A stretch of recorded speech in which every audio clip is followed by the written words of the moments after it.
Yeah, just a quick review of the book, Fundamentals of Musculoskeletal Ultrasound. So basically the book's divided up into 9 chapters. I'll go over each briefly just to give you an idea what's in the book, see if it's something you're interested in. The first chapter is Introduction, 2 is Basic Pathology Concepts, 3 is Shoulder Ultrasound, 4 is the Elbow, 5 is Wrist and Hand Ultrasound, 6 is Hip and Thigh Ultrasound, 7 is Knee Ultrasound, 8 is the ankle, foot, and lower leg, kind of combine all those, and 9 is interventional techniques. So yeah, overall, I think this is a fantastic book. It takes you through each area with kind of like with an anatomy refresher, and then imaging techniques, pathology, and nice crisp ultrasound images, that are labeled in detail.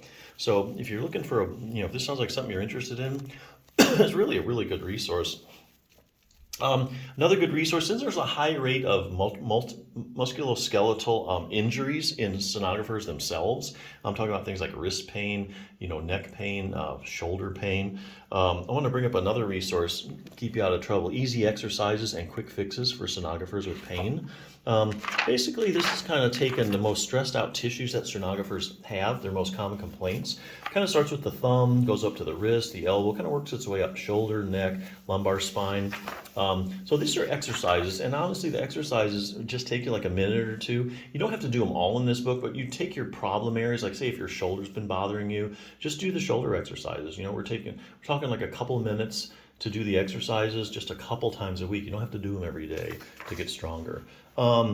Just real briefly, things like the thumb, show you some little distraction technique. If you have thumb arthritis or your overworked thumb joint, overworked and arthritic thumb joints really like distraction because basically it just unloads the whole joint, takes all the pressure off, gives it time to like rest and relax, get circulation in there.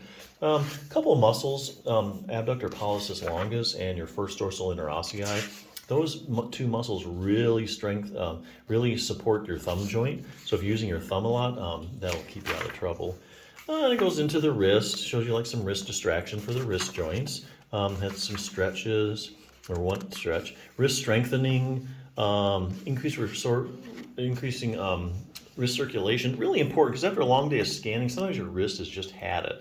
And so if you do something like suggest like contrast therapy, where you're alternating heat and cold, you do so many cycles of that, you really kind of super increase the circulation, flush all those toxins out, kind of like just resets your wrist. Feels really good. Those are some simple massage techniques using a tennis ball. It feels really good at the end of the day. Just take a couple minutes at the end of the day on your kitchen table with a tennis ball. Works wonders. The elbow has an exercise for tennis elbow. The shoulder really emphasizes rotator cuff strengthening because the rotator cuff is the main stabilizer of your shoulder joint. So if you're doing a lot of scans, you're holding static positions a while, your arm is really abducted or out to the side, you're trying to hold those positions and get your images. Puts a lot of stress on there, and these muscles, if they're not strong enough, they start to fatigue, and then you get a little excess motion, like in the ball and socket joint of your shoulder. That's when you run into trouble like bursitis and tendonitis and so on. There's an exercise for scapular stabilization, and kind of some shoulder stretches.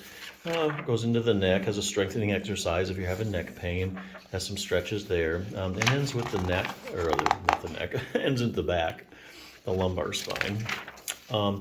Interesting, has some stretches. Also goes into strengthening, multifidus strengthening. You have to Google this one, it's interesting. The multifidus muscles of the back are the key stabilizers of the spine. Strengthening your multifidus is a proven way to prevent and treat low back pain.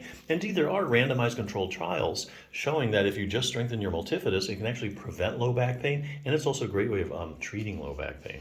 So yeah, just a good resource, I think, for most sonographers that are having trouble, or you do want to prevent some issues. But yeah, if you're looking for a good book on musculoskeletal ultrasound, I think this is a good one, so definitely check it out.